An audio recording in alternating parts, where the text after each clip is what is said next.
meninggal dan puluhan lainnya terluka. Dan bencana ini bukan kali pertama terjadi di Sumatera Barat, Saudara. Kita bahas soal banjir lahar hujan Marapi dan mitigasinya bersama dengan peneliti mitigasi bencana Institut Teknologi Surabaya. Sudah hadir bersama kami di sambungan Zoom ada Pak Amin Widodo. Selamat pagi, Assalamualaikum Pak Amin.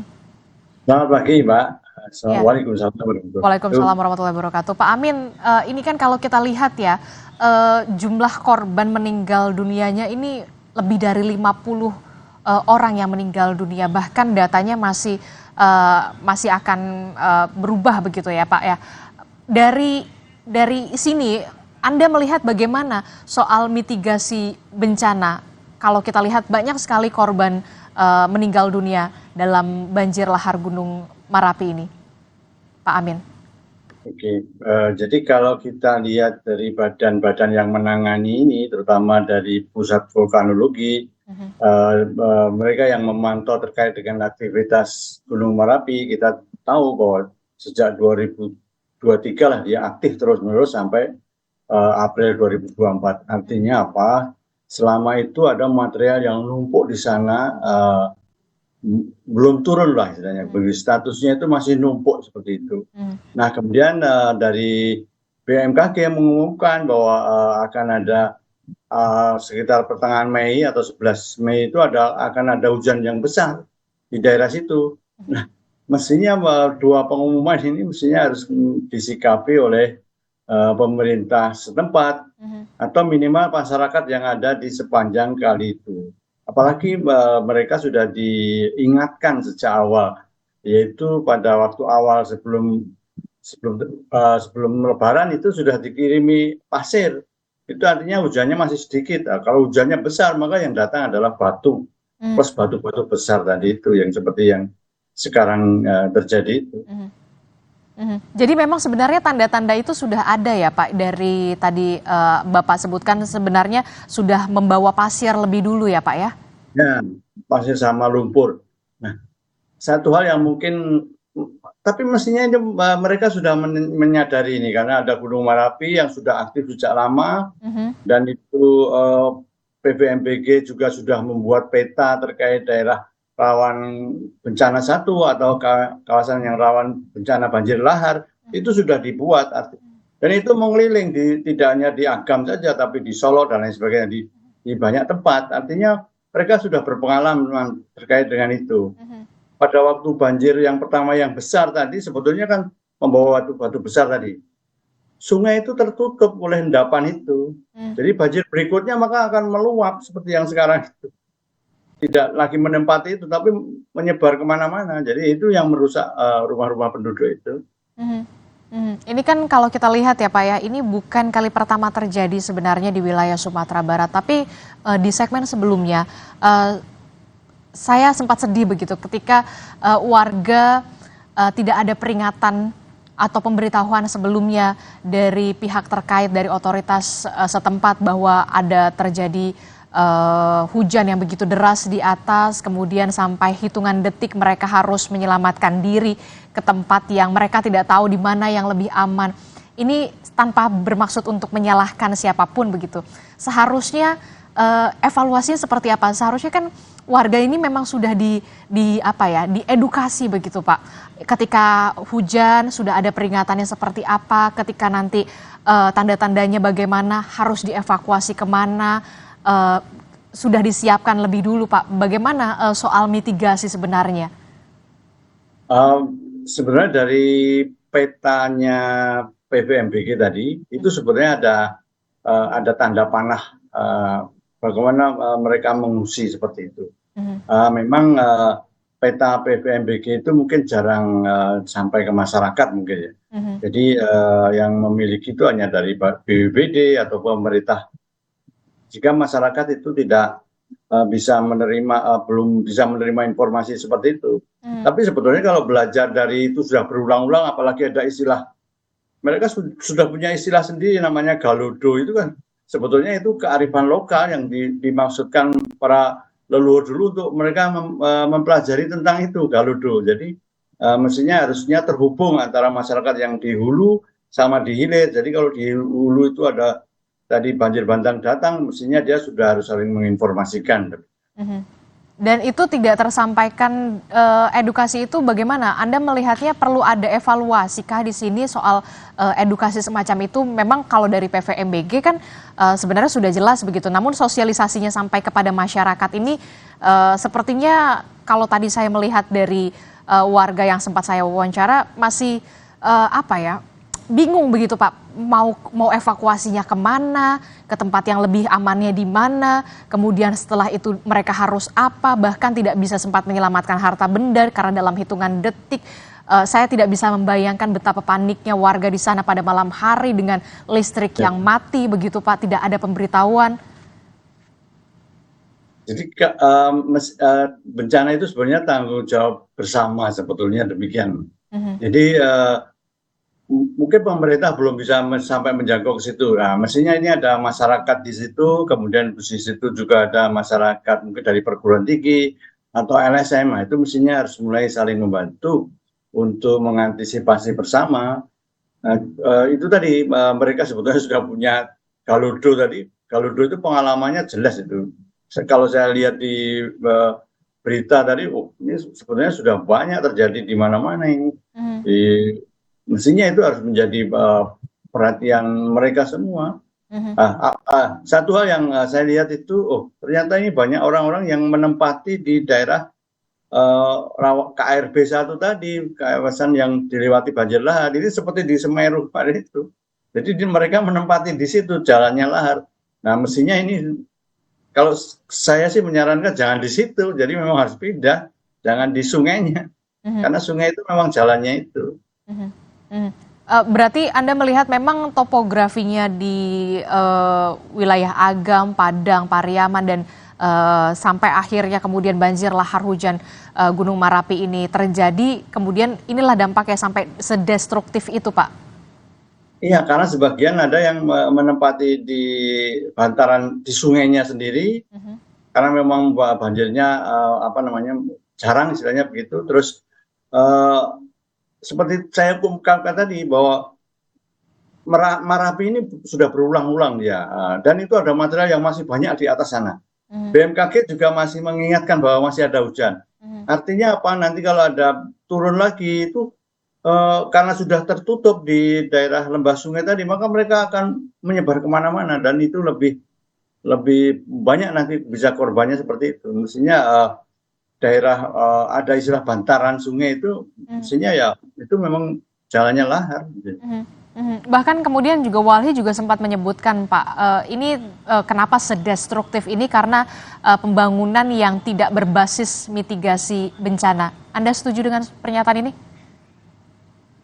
Memang sebagian itu ada yang demikian. Jadi mereka tidak melihat misalnya salah satu hal yang sangat penting untuk supaya tidak terjadi seperti ini adalah pohon. Nah, misalnya seperti itu. Nah, kalau pohon itu sudah dihabisi semuanya, berarti kan jalan ini menjadi lebih lancar jalannya. Kalau ada pohon kan dia akan tertahan di beberapa tempat seperti itu. Tapi kalau kita lihat dari beberapa berita, saya lihat memang penambahan penduduk tadi merambahan itu sangat sedemikian masif tadi. Jadi memang seharusnya Anda melihat wilayah ini sebenarnya tidak untuk ditempati oleh warga karena memang sudah sangat berbahaya begitu. Kalau di sungainya sendiri tadi ada peta dari PVMBG, peta KRB dari kawasan rawan bencana tadi. Nah, itu sebagai patokan misalnya.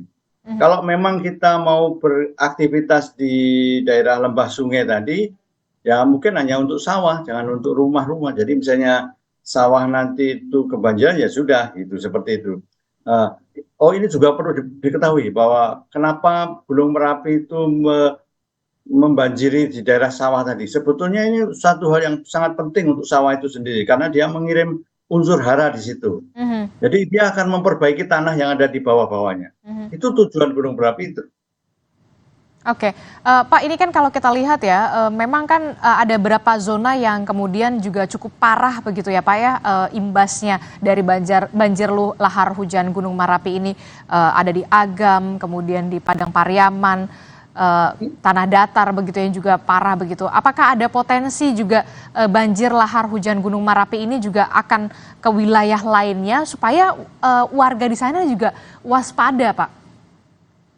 Nah, mestinya ini ada koordinasi antara pemerintah setempat dengan Badan Geologi atau Pusat Vulkanologi tadi. Kan gunung kemarin kan sudah setahun kemarin 2023-2024 itu kan meletus terus. Artinya kan bahan tadi menumpuknya kalau melingkar ya berarti ya di seluruh di sekeliling Gunung Merapi itu akan terkena juga karena apa? Material itu masih lepas numpuk di situ. Tinggal nunggu pemicu. Pemicunya ya itu tadi hujan besar tadi. Maka dia akan, kalau hujan kecil masih membawa pasir, tapi kalau hujannya besar 150 sampai lebih itu kata yang BMKG, wah yang terbawa ya batu-batunya tadi, ya itu yang lebih ngeri. Jadi ada potensi juga memang wilayah lain juga terancam begitu Pak ya, selain beberapa zona tadi yang memang sudah harus dipetakan lagi tadi. Jadi berdasarkan data PVMBG tadi. Ini kan kalau tadi kemarin begitu ya sempat juga ada hujan yang tinggi juga di atas begitu, bahkan berarti masih ada potensi banjir lahar ini masih terus terjadi Pak? Kita harus melihat data BMKG tadi. Jadi BMKG menyebutkan bahwa sini sampai tanggal 17 masih berpotensi untuk ada hujan deras di daerah situ. Artinya semua orang harus menyiapkan diri.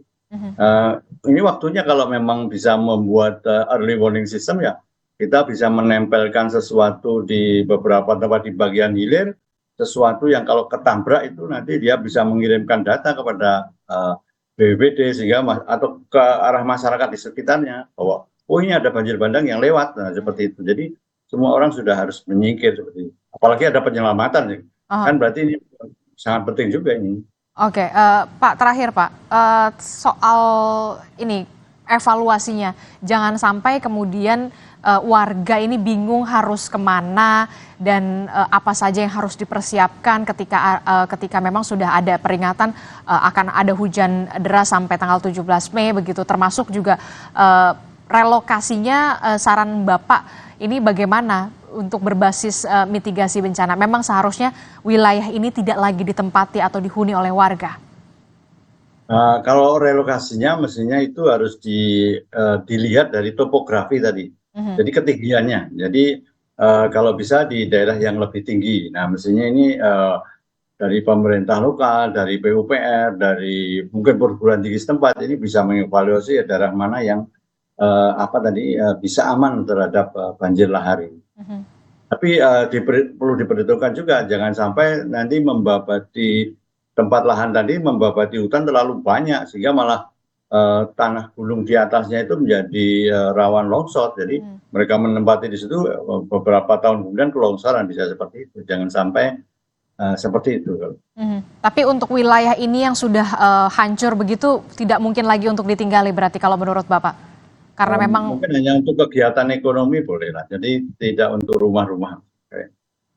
Jadi untuk tempat tinggal rumah huni itu Anda tidak menyarankan?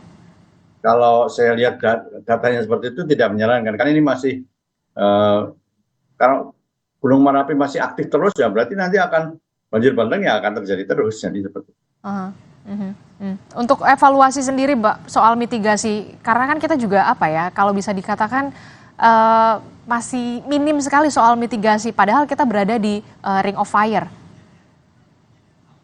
Ya, ini karena ada kalau kita lihat survei Kompas tahun 2012 itu masih sangat penting pada waktu itu. Jadi sebagian besar masyarakat itu masih menganggap ini sebagai takdir seperti itu. Nah, sehingga ini sudah takdir, jadi nggak perlu dipikir. Jadi seperti itu yang terjadi. Dan itu terjadi hampir seluruh masyarakat di seluruh masyarakat, termasuk pemerintah dan sebagainya. Jadi mitigasi tadi tidak disiapkan gitu. Jadi pendanaan itu tidak disiapkan. Padahal ini mestinya pokok mestinya demikian. Karena itu sebelum terjadi bencana, mitigasi kita masih belum disiapkan dengan baik. Jadi masih kurang. Di mana-mana, itu di mana-mana. Walaupun Presiden sudah ngomong ini harus ada mitigasi banyak sekali, tapi yang diceritakan Presiden tadi belum masuk kepada bawah-bawahnya itu enggak. Belum bisa apa yang harus dilakukan belum dilakukan. Jadi memang sosialisasi sampai ke bawahnya Anda melihat mesti harus diperkuat soal mitigasi ini ya Pak ya? Ya, jadi mitigasi yang khususnya yang sosialisasi, edukasi itu termasuk mitigasi. Kalau infrastruktur juga termasuk mitigasi tadi. Tentu memang kalau kita lihat ya, bencana memang tidak bisa dicegah, tapi setidaknya kita bisa meminimalisasi. Mengurangi risiko. Meminimalkan resikonya, jangan sampai kemudian korban meninggal dunianya begitu banyak. Setidaknya kita sudah siap ketika bencana itu datang dan kita harus berbuat apa, kita sudah tahu itu ya Pak ya. Karena memang kita berada di wilayah yang rawan bencana, itu yang tidak bisa dipungkiri, begitu ya Pak ya. Tentu saja untuk memperkuat mitigasi harus dilakukan dari hulu sampai hilir. Terima kasih peneliti mitigasi bencana Institut Teknologi Surabaya, Pak Amin Widodo telah bergabung bersama kami. Terima kasih Bapak untuk perspektifnya. Selamat pagi, Assalamualaikum. Sehat selalu. Saudara, informasi lain saudara, di usai jeda ini akan hadir seputar haji. Jadi jangan kemana-mana, tetaplah bersama kami.